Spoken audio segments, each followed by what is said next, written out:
Welcome to the Deep Dive. Today, we're pulling back the curtain on something that's, well, quietly but really profoundly reshaping democratic governance. Not just elsewhere, but increasingly, right here at home. To really get a handle on this, let's think ahead just for a moment to a very specific 48-hour window. Early August 2025, picture it.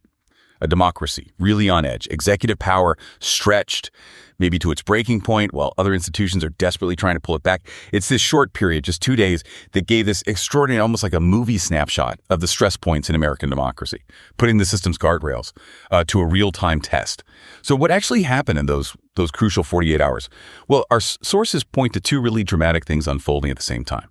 First, you had President Donald Trump basically seizing control of Washington, D.C.'s police force, unilaterally. I mean, this wasn't asking for help. It was a direct federal takeover, completely bypassing the city's elected government. He ordered, 800 National Guard troops into the Capitol, put local law enforcement under direct federal command. Trump's reason. He called it a rescue mission. Said the city was overrun by violent gangs. Right. But the counter-narrative, the actual data, seemed to tell a different story. Crime in D.C. had reportedly been going down. So that justification seemed pretty shaky to a lot of people watching. And then he added that warning, didn't he? That other cities, like Chicago, maybe run by opponents, could be next. It signaled something broader. Okay, so while that's happening, at the exact same time, federal courts are incredibly busy. Judges, literally from Boston to Washington state, were striking down key parts of this sweeping elections executive order Trump had issued. Yeah, this was a big one, a White House attempt to just unilaterally change fundamental voting rules. Things like demanding proof of citizenship to vote. Critics said that'd be a huge hurdle for lots of eligible voters. Or rejecting mail ballots that arrived after Election Day. I mean, think how many people that could disenfranchise due to postal delays they can't control. And the judges were pretty consistent, weren't they? Across the board, they said the president just lacked the authority. And that he was likely violating the Constitution. So yeah, those 48 hours, wow. A president pushing executive power like never before in modern times. Yeah. While the courts were pushing back hard, trying to contain it, a really vivid snapshot, like our sources said, of a democracy under serious stress. What's really fascinating here, and maybe, kind of alarming, is how these two things, the D.C. police thing and the court battles over voting, how they connect. They're not isolated incidents. They link to this bigger, much more subtle, and you could argue more insidious process. So today, we're doing a deep dive into this concept of democratic backsliding. We want to understand exactly what it looks like, how its mechanisms work, especially, how it's showing up in the United States. And the big question, are our foundational guardrails, those checks and balances we rely on, are they actually holding up under all this pressure? Yeah, we'll be drawing from some really compelling sources, expert analyses, detailed reports to really help you understand the nuances here, giving you, hopefully, a shortcut to being really well informed on this pretty critical topic. Okay, so first things first, let's get the terminology straight. What do political scientists actually mean by democratic backsliding? It's not just a casual term. They use a few phrases sort of interchangeably sometimes: democratic backsliding, erosion, autocratization. They all point to the same basic thing, this incremental, often quite subtle decay, not just of the institutions like courts or legislators. But the norms too, right? The unwritten rules. Exactly. The unwritten rules that kind of make the whole system work smoothly. And it's a process that's key. It happens over time, not all at once. And here's where it gets tricky and why it's often so deceptive. Modern backsliding. It's rarely the old school military coup, tanks in the streets, elections canceled overnight. Instead, it often happens behind this mask of legality. It even keeps up a kind of veneer of having a popular mandate. People still vote. People still vote. But the substance of democracy is being hollowed out from within. Levitsky and Ziblatt, who've written extensively on this, they put it perfectly. They say, and this is really crucial, the electoral road to breakdown is dangerously deceptive. People still vote. Elected autocrats maintain a veneer of democracy while eviscerating its substance.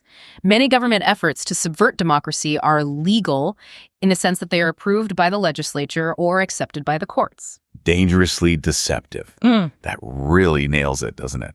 It means, and this is the chilling part, that today's authoritarianism often looks completely legal on the surface. It's not about ignoring the law. It's about twisting it, rewriting rules, reinterpreting statutes, using administrative procedures to fundamentally change the game from the inside. Right. It's weaponizing the tools of democracy against democracy itself.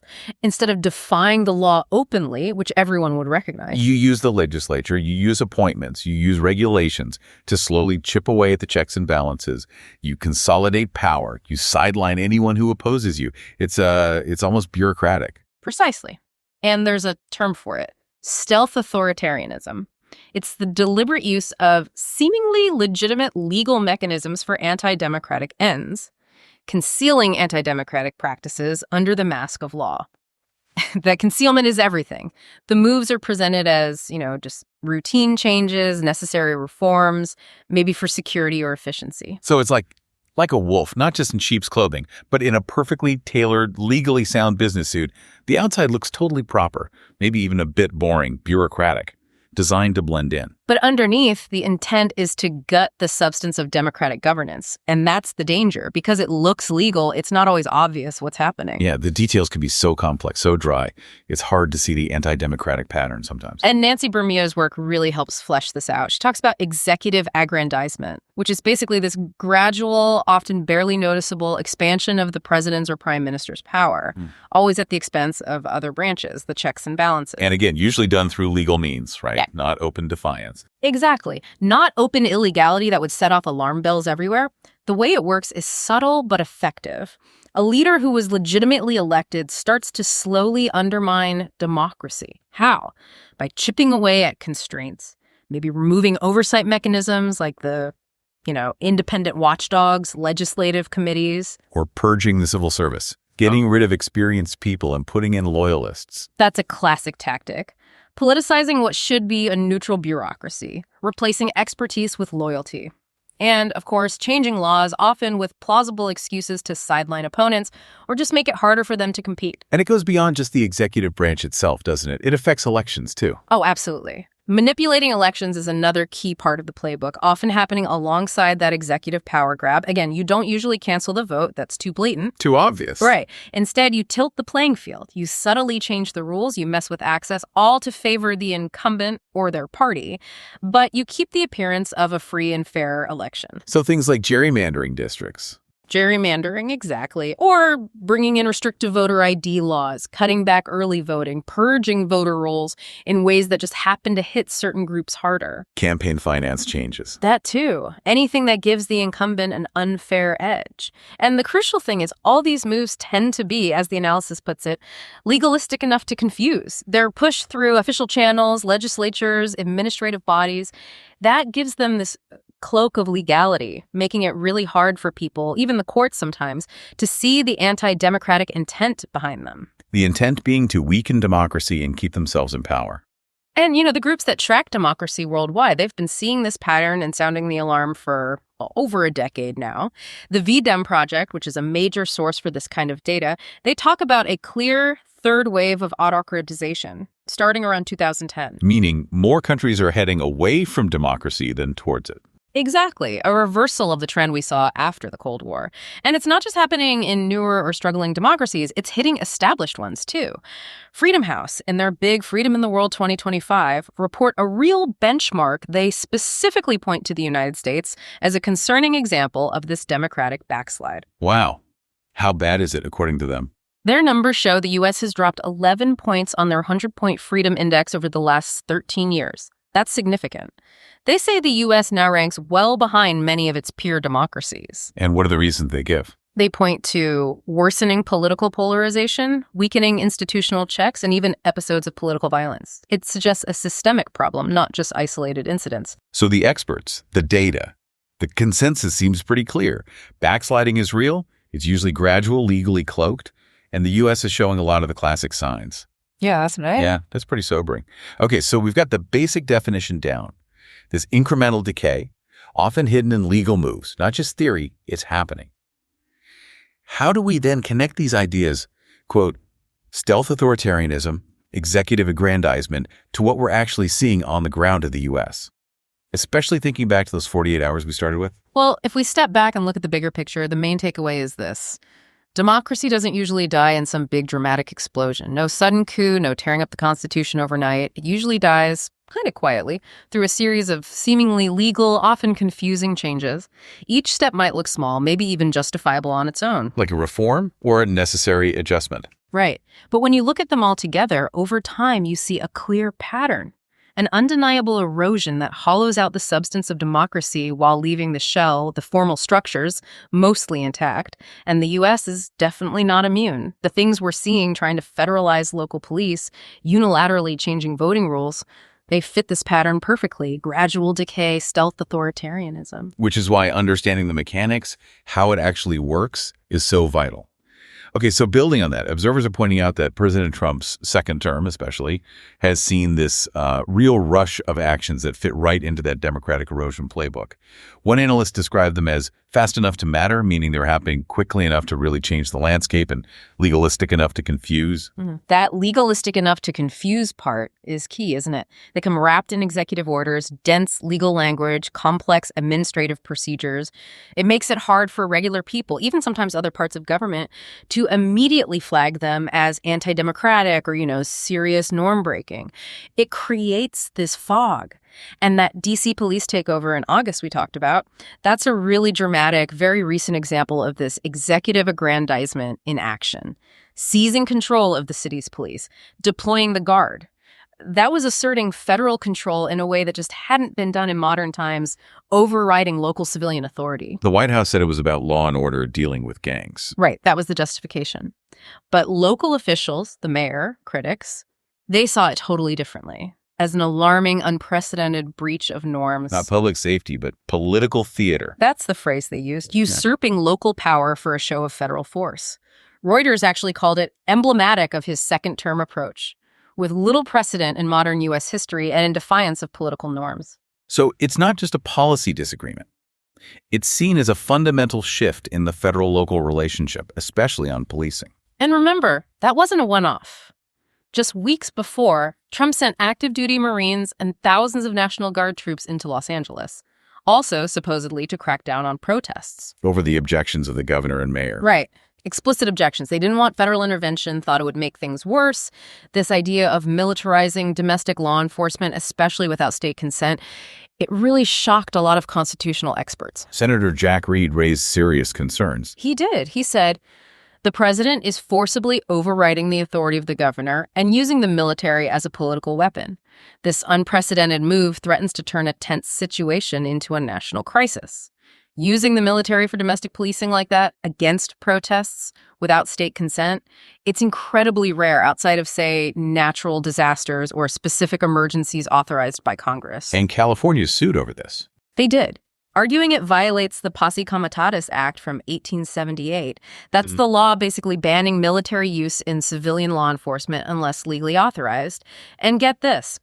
In the trial currently happening, the general who actually commanded the operation testified that intelligence showed little risk that would justify sending in troops. Wow. And he also said a Defense Department official called him disloyal when he initially pushed back against the order, suggests intense pressure from the White House. And the California Attorney General. Didn't mince words, called it political theater and public intimidation with no precedent in American history for federalizing local policing like that. So we're seeing these big, visible power plays with law enforcement and the military. But executive power is also expanding in quieter ways, right? Through administrative changes. Absolutely. It's not all high-drama confrontations. The Trump team has also moved really aggressively to reshape the government machinery itself, often reviving ideas that failed in his first term. Like this Schedule G order. Exactly. Signed in July 2025. It creates this new category for civil servants, Schedule G. What does that actually do? It strips potentially tens of thousands of federal employees, those in jobs deemed policy-related, of their normal job protections, makes them at-will employees. Meaning they can be fired easily at the president's discretion. Pretty much. Yeah. Without the usual civil service appeals process, it's basically the old Schedule F plan brought back to life. And the White House was pretty open about the goal to ensure officials carry out the president's priorities. Which sounds reasonable on the surface, maybe. Yeah. But it cuts against the idea of a nonpartisan civil service, doesn't it? Completely. The tradition is that career civil servants serve the public and the Constitution, not just the president of the day. Good governance experts are warning this could lead to a purge of experienced professionals. Replacing them with loyalists. Right. People chosen for loyalty over expertise or independence. And that weakens a key internal check on executive overreach, the bureaucracy's own knowledge and professional integrity. So it shows how big norm-breaking changes can happen through these seemingly dry, technical administrative shifts, blurring the line between political loyalty and public service. And then, maybe even more significantly, we have to look closely at the Supreme Court's decision in Trump v. United States back in 2024. This was huge. It granted the president a degree of immunity from criminal prosecution for official acts done while in office that is, well, unprecedented. How did they justify that? It was a 6-3 ruling based on a very broad interpretation of the Constitution's vesting of executive power. It effectively shielded Trump from several investigations into his conduct as president. The precedent it set is profound. A president has absolute immunity for acts within the core of their duties. What exactly counts as core duties is still kind of fuzzy, open to interpretation. And the reaction. Immediate alarm from legal scholars, democracy watchdogs. They saw it as a major blow to the rule of law. Freedom House called it a broad new regime of presidential immunity that goes well beyond what any other democracy allows. Their concern being that it undermines a key deterrent against abuses of office, such as corruption and fraud, that every other public official rightly faces. Basically, it suggests a president might be above the law for certain actions taken in office. which invites more executive power grabs. Exactly. It erodes the rule of law and invites further aggrandizement. And there's a specific danger here. It could encourage a president to try and influence or block Justice Department investigations into rivals without fearing personal legal consequences later. And sources say Trump tried that before and planned to again. That's what's reported. So this ruling potentially weakens a really vital guardrail accountability for potential criminal misconduct by the president, especially when Congress is so gridlocked by partisanship and can't provide an effective check. So democratic erosion can actually be codified by the courts themselves, blurring the line between lawful authority and abuse of power. Okay, wow, that is a lot to absorb. We've covered some really concrete examples: seizing police control, Schedule G, this sweeping presidential immunity. These clearly aren't just random events. How do we pull these threads together? Let's maybe try to summarize the key takeaways, kind of flashcard style, to make them stick. Good idea. Let's distill the essence of these mechanisms. Flashcard 1. Stealth authoritarianism. The core idea isn't just the definition. It's realizing the biggest threats today often hide in plain sight, using democracy's own tools, laws, procedures against it. That deceptive legitimacy is what makes it so insidious. Right. Not always obvious. Flashcard 2. Executive aggrandizement. It's not about sudden power grabs. It's that slow legal creep. The president gradually expands authority, chipping away at checks and balances. Erosion, not assault. Subtle but effective. Flashcard 3. Politicizing law enforcement. The danger here is blurring lines. Using federal power over local police or deploying troops, overriding local objections, often for political show rather than just neutral public safety. Yeah. Weaponizing state force domestically. Very visible tactic. Flashcard 4. Reshaping civil service. This shows how administrative tweaks like Schedule G have huge democratic consequences. Bootstrapping job protections, prioritizing loyalty over expertise that weakens the neutral bureaucracy, removes a vital internal check. The quiet erosion. Flashcard 5, presidential immunity. The Supreme Court ruling isn't just a legal footnote, it potentially shreds accountability. Expanding the president's legal shield for official acts invites abuse and suggests a different standard of justice at the very top. A weakened guardrail. Okay, so when these mechanisms are put into play, when the state starts flexing its muscles in these ways, it leads us right to the next question. Who usually ends up being targeted? Hashtag 3, coercive use of state power and retaliation against opponents. Yeah, that's a really consistent feature, a deeply troubling hallmark of democratic backsliding. When the people in power start turning the state's coercive tools, its police, its prosecutors, its regulators inward, directing them against political opponents, critics, sometimes even vulnerable minority groups. And the goal is? The effect is calculated. It's to chill dissent, create fear, discourage opposition, and ultimately just lock in the incumbent's power by silencing or neutralizing any real challenge. It stops being about equal enforcement of law and starts being about selective punishment and control. And unfortunately, we're seeing things in the U.S. recently that fit this pattern, raising serious red flags, like the campaign against certain law firms in early 2025. The Trump administration went after them pretty aggressively, not subtly, but with executive orders aimed at punishing them.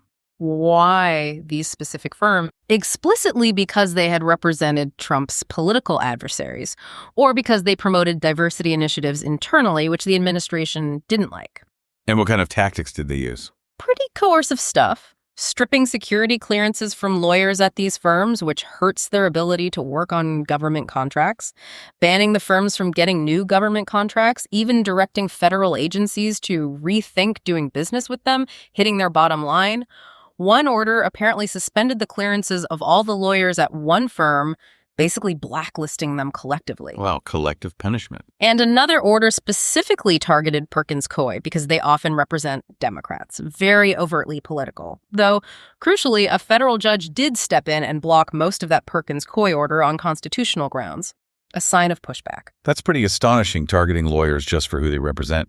It must have caused quite a reaction in the legal community. I mean, the American Bar Association. Huge reaction. The ABA, which is generally nonpartisan, was so alarmed they led this joint statement with 55 other bar groups. They urged lawyers to stand for the rule of law against what they directly called government intimidation of judges, attorneys, and law firms. Very strong language. And they sued the White House. The ABA itself sued in June 2025, accused the administration of a deliberate campaign to intimidate and coerce law firms and lawyers to refrain from challenging the president. But here's what's really telling about the pressure.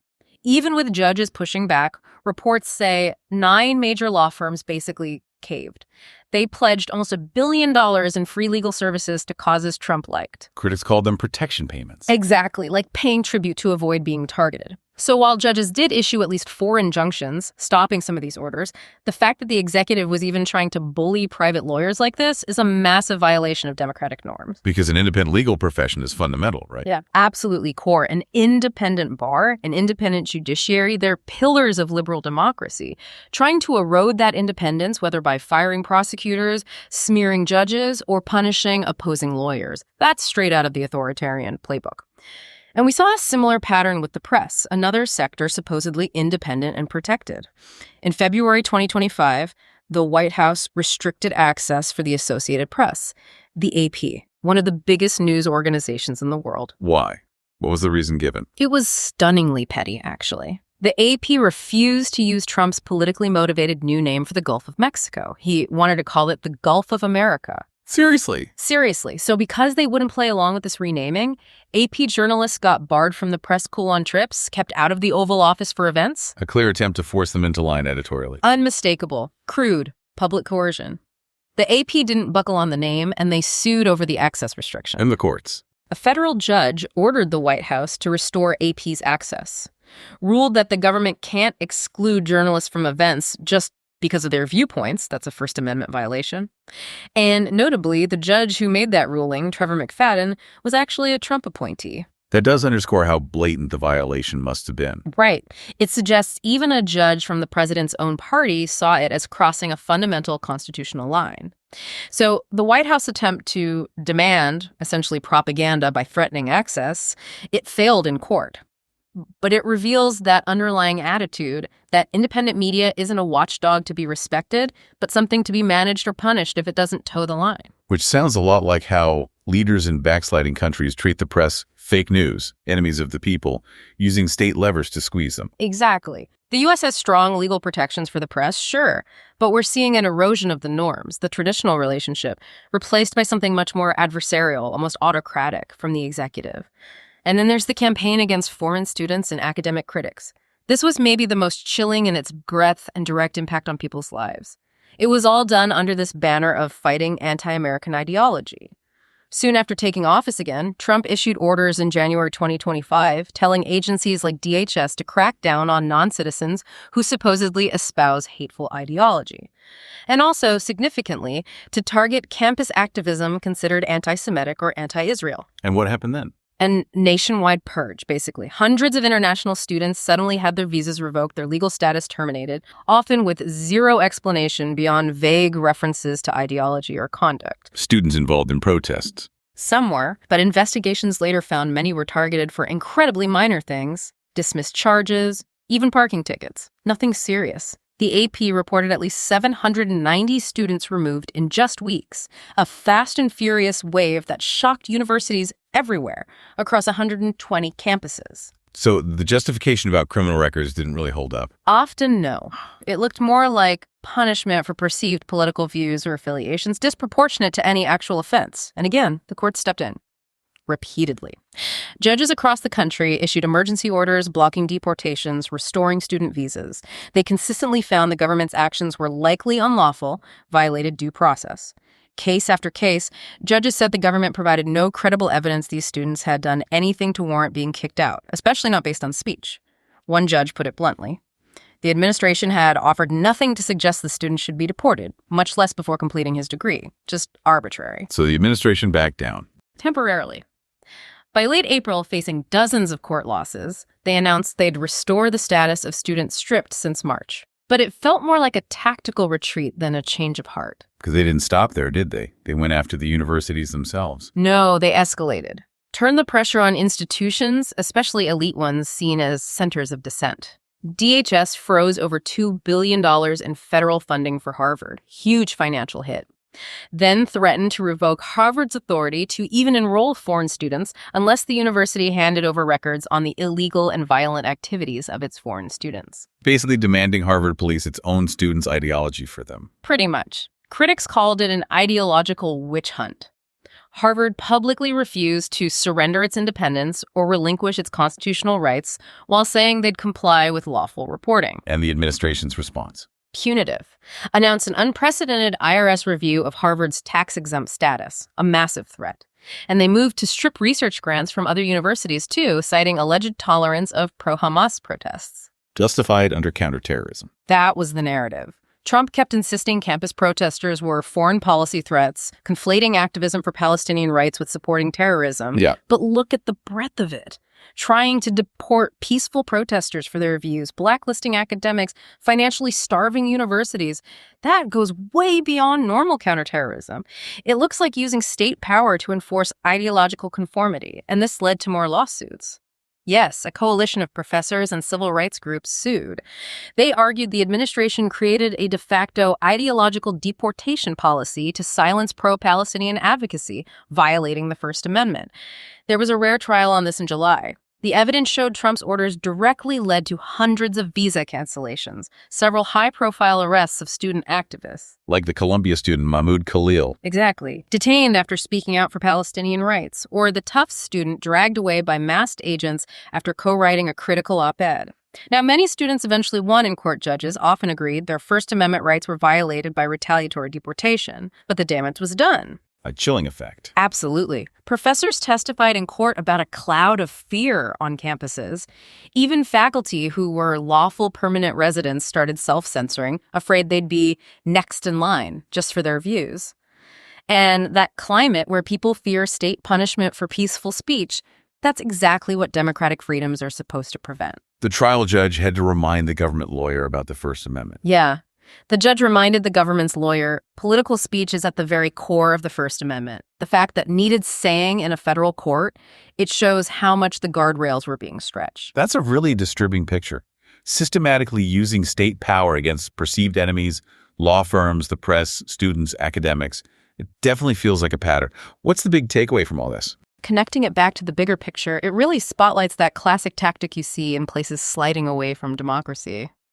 Weaponizing the state apparatus itself. It's not about external threats or enforcing laws fairly. It's using government tools, immigration, contracts, taxes, to intimidate and silence dissent, to consolidate power and crush opposition. It's a fundamental perversion of what democratic governance is supposed to be about. You know, for anyone who studies this stuff globally, the events we're seeing in the U.S., they ring some loud bells. They echo, sometimes with unnerving precision, what's happened in other countries that have drifted towards illiberalism. So are we saying the U.S. is becoming like Hungary or Turkey? Well, it's important to be careful there. Trump's America isn't yet Orban's Hungary or Erdogan's Turkey. The contexts are different, the institutions aren't identical, but the patterns, the tactics, they are disturbingly familiar. It really suggests there's a kind of shared playbook for democratic erosion. Let's look at some specifics. Take Hungary under Viktor Orban. He very skillfully used public fears about crime, about immigration, to justify grabbing more control over local governments, municipal institutions. Centralizing power away from cities. Exactly. Using his party's big majority in parliament to pass laws that stripped power from local councils, redirected resources and authority to the central government, all presented as reforms for efficiency or security. He even set up a kind of loyalist private militia with state approval. And the parallel with the U.S. actions. It parallels Trump's interventions in D.C. and L.A., that same narrative. Painting opposition-led cities as chaotic, lawless places needing federal rescue, even if the data doesn't back it up. It's about projecting central power over local autonomy. Or look at India under Narendra Modi. His Hindu nationalist government has also worked hard to silence dissent, especially on campuses and in the press, targeting critical journalists and academics. Often using national security as the excuse. Right. Under the guise of protecting national security or fighting sedition, using laws maybe intended for real threats to shut down legitimate criticism. It mirrors the Trump administration's drive against anti-American voices among students and NGOs.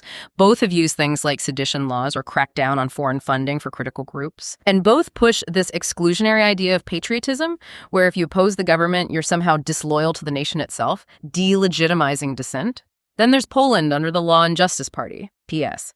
They systematically pack the courts with loyalists, purge the civil service to erode its neutrality. Like lowering retirement ages for judges to force them out. Exactly. And filling the spots with political allies.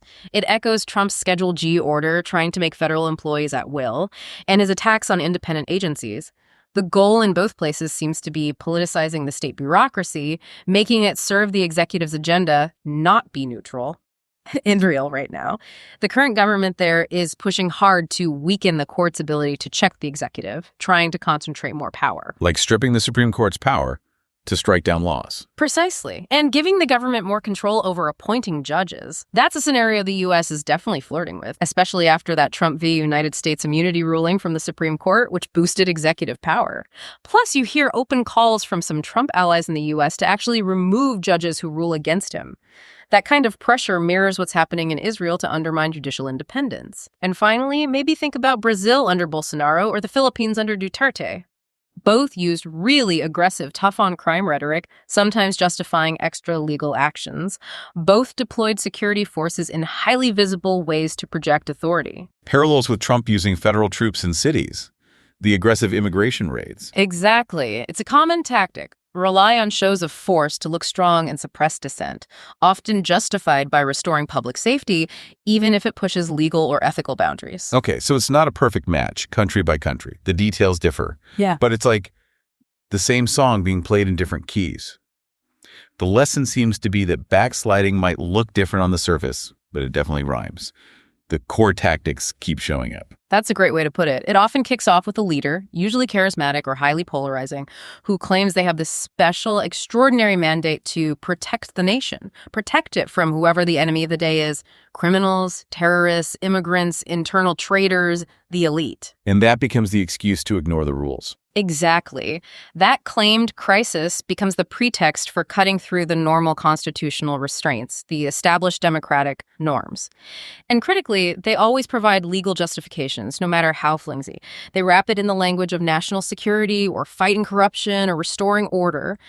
That gives it that sheen of legitimacy, making it harder to challenge confusing people. And in the early stages, they don't just round up all opponents. Usually not like a classic dictatorship. Instead, opponents, judges, journalists, academics, rival politicians, they get harassed, smeared, maybe tied up in legal battles, pressured administratively, defunded, sidelined rather than jailed en masse. But over time, as these leaders wield executive authority in ways with little precedent and in defiance of political norms, the system hits a kind of tipping point. Where the erosion becomes permanent. It becomes institutionalized. The changes aren't just temporary policies anymore. They get baked into the system. They become fixed parts of how things work, fundamentally changing the democratic character of the state. How long does that take? Well, look at Hungary or Turkey. It took them maybe a decade or more to go from flawed democracies to what experts now call hybrid regimes systems with some democratic features left, but mostly illiberal, with power concentrated in the executive. The U.S., comparatively, is only a few years into this particular phase, this intensified period since maybe 2016. Does the U.S. have defenses? Sure. Its civil society is still pretty robust. The tradition of constitutionalism runs deep. The federal structure with power spread out offers resistance points. But the trajectory, executive aggrandizement, norm-breaking, coercing independent sectors. It's alarmingly consistent with how backsliding has happened elsewhere. It's hard to pinpoint when a democracy actually dies, isn't it? Because it's slow, step by step. Exactly. Slowly, in barely visible steps, as one study put it, like death by 1,000 cuts.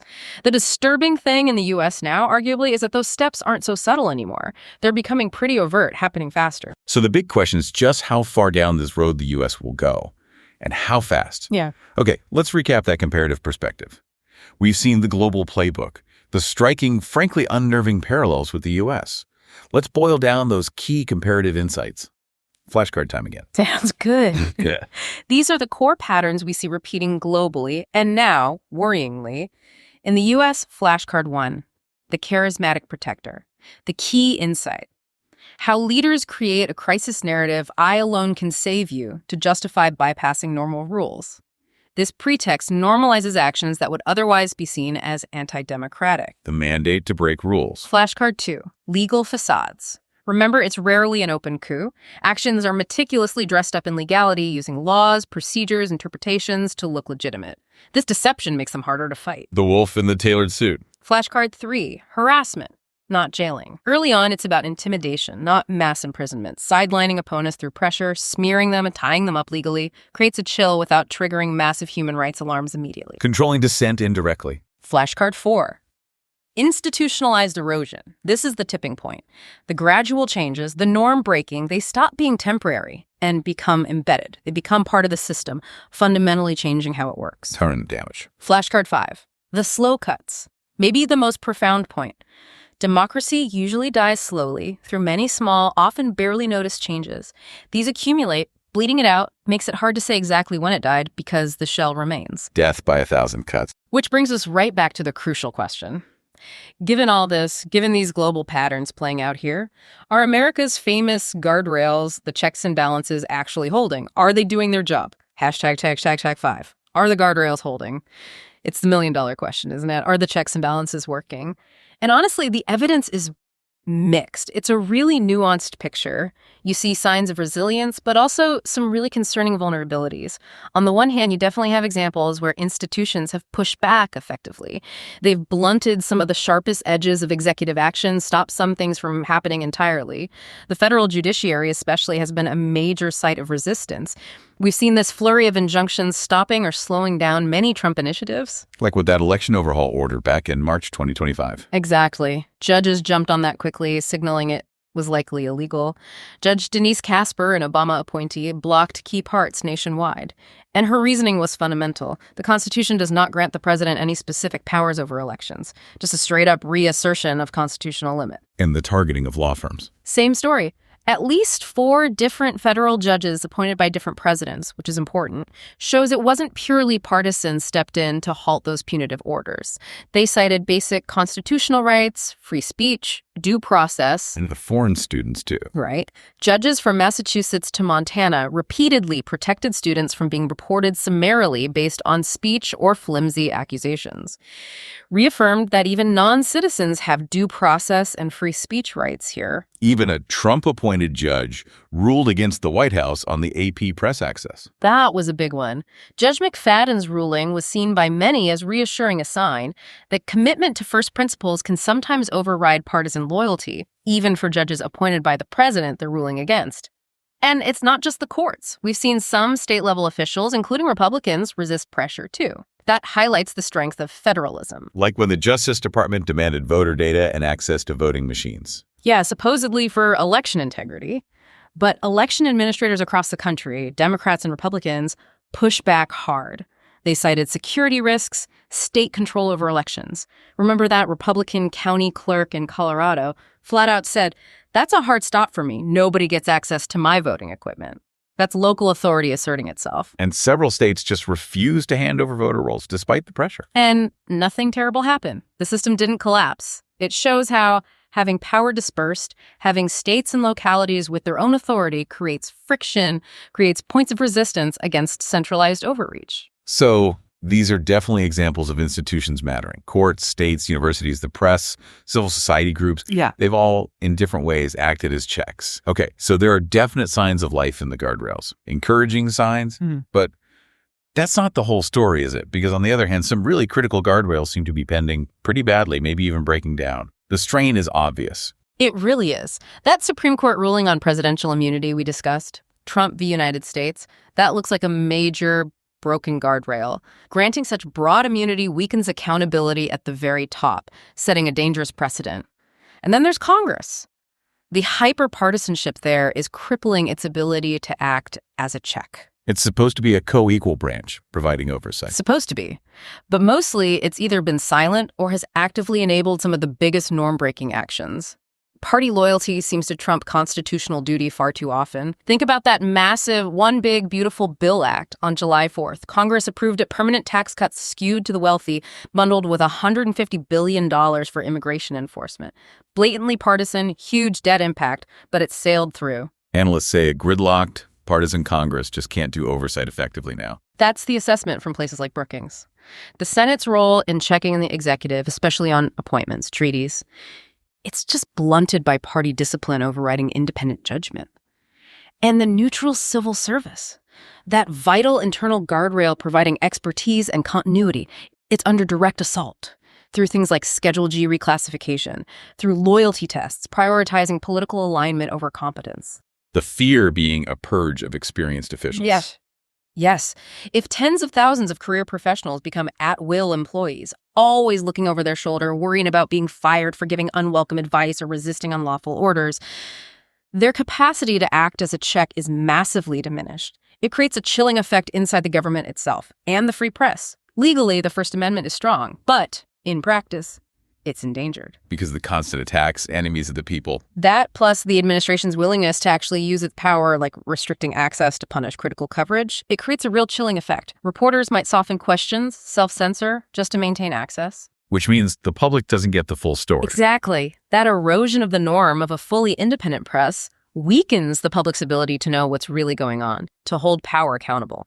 And finally, maybe the deepest problem, the erosion of democratic norms themselves. Those soft guardrails, as Levitsky and Ziblatt call them, the unwritten rules. Mutual toleration, recognizing your opponents are legitimate, not enemies. Forbearance, resisting the temptation to use every ounce of power you technically have. And backsliding speeds up when those fail. That's when it really accelerates, because the implicit restraints disappear. You see the symptoms. Rivals treating each other as existential threats. Leaders adopting a whatever-it-takes mentality, abandoning restraint.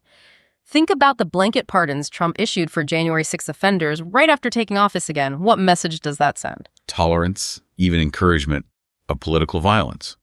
A break from accountability. A fundamental break. And all this is happening in a context of incredibly deep societal polarization. Polarization is like fuel for anti-democratic moves. Comparative research shows that clearly. When polarization gets so bad that people start seeing the other side as fundamentally illegitimate, then actions that used to be unthinkable, deploying troops against protesters, using prosecutors against rivals, defying courts, they start to seem acceptable, even necessary to a part of the population. They rationalize it because the enemy is so dangerous. Precisely. And that's how democratic backsliding really digs in and gains momentum. Okay, that paints a really comprehensive and yet pretty concerning picture. We've seen how some guardrails are holding, pushing back, but others are clearly under immense strain, maybe failing. Let's try to summarize this complex reality one last time. Key points. All right, let's synthesize the state of America's democratic guardrails, the good and the bad. Flashcard 1. Judiciary as a stronghold. The key insight. Federal courts have often been a vital defense line, issuing crucial injunctions and upholding constitutional principles. They show real resistance, though they can't fix everything alone. A strong but not invulnerable line. Flashcard 2. Congressional paralysis. The big vulnerability. Hyperpartisanship has largely neutralized Congress as an effective check. Oversight is weak, accountability lacking. A co-equal branch acting too often as a rubber stamp or just gridlocked. Failing its constitutional role. Flashcard 3. Civil service erosion. Critical takeaway. The neutral bureaucracy, a source of expertise and internal checks, is being systematically undermined by loyalty tests and reclassification. Threatens competence and independence from within. Politicization from the inside. Flashcard 4. Press under siege. Legally protected, but practically pressured. Constant attacks and coercive tactics create a chilling effect, eroding the norm of independent watchdog journalism. Harder for the public to get unbiased info. Norms eroding faster than laws. Flashcard 5. Norm erosion. Maybe the most fundamental issue. The decline of mutual toleration and forbearance. The soft guardrails fuels polarization, legitimizes extreme tactics, and eats away at the very spirit of democratic compromise. The foundation is cracking. So if we were to give a kind of diagnostic summary right now, the United States is clearly, undeniably showing classic signs of democratic erosion, the kind we've unfortunately seen play out elsewhere. What makes the U.S. case maybe distinct is how fast it seems to be happening now, and how effectively it's often wrapped in enough legal or administrative complexity to cause confusion. And crucially, complacency. Because it looks like legitimate policy, not an attack on democracy itself. Exactly. The changes are often presented that way, making them harder to recognize for what they might be. The overall pattern is pretty stark, though. You have a sitting president, backed by loyalists in key spots, systematically expanding his own power, often using legal tools like decrees and executive orders, which gives it that veneer of legitimacy while breaking long-standing norms of restraint. And at the same time, using the state's power, law enforcement, tax agencies, immigration to go after perceived enemies, political rivals, journalists, academics, citizens, creating fear, chilling dissent. Now, the courts, some state governments, they've definitely slowed things down in places. They've acted as crucial resistance points. But the strain on the whole system is obvious. The system is bending. Some parts look like they're cracking under the pressure. It reminds you of that warning from legal scholars. That democracies usually die slowly, not with a bang, but a slide. Precisely. A series of small cuts that just bleed the life out of the republic, bit by bit, weakening it until it can't function democratically anymore, even if the buildings and titles remain. And in 2025, based on these sources, the U.S. finds itself squarely on that kind of American slide. The huge question now is whether its famous guardrails can actually hold under this sustained assault. Or, maybe more hopefully, can they be somehow reforged, strengthened in time to reverse course? The answer really determines whether this is just a temporary reversible stumble or the start of something much worse, a real fall from democratic grace. So where does that leave us? We've taken a really deep dive today into this very complex, often quite subtle process of democratic backsliding. We've seen how legal tools can be turned against the system, how institutions get undermined, how those vital unwritten norms can just erode away. It definitely leaves us with a big question. Yeah, it raises a really important question for you, the listener, as you try to make sense of all this. If democracy really does tend to die in these barely visible steps, these slow cuts, and if those steps are often deliberately obscured by legal jargon or bureaucratic complexity, how can we, just as regular citizens, get better at actually spotting these incremental changes? How do we distinguish genuine, legitimate governance from this kind of insidious erosion? How do we make sure we're not just passively watching, complacent, as the foundations shift beneath us, especially when things might look normal on the surface? Definitely something to think about as you keep navigating this, well, constantly evolving political landscape. Yeah. Maybe look for these patterns elsewhere, too. Thank you for joining us on this deep dive. We really hope this exploration has given you some deeper insight, maybe a more critical lens to view things through.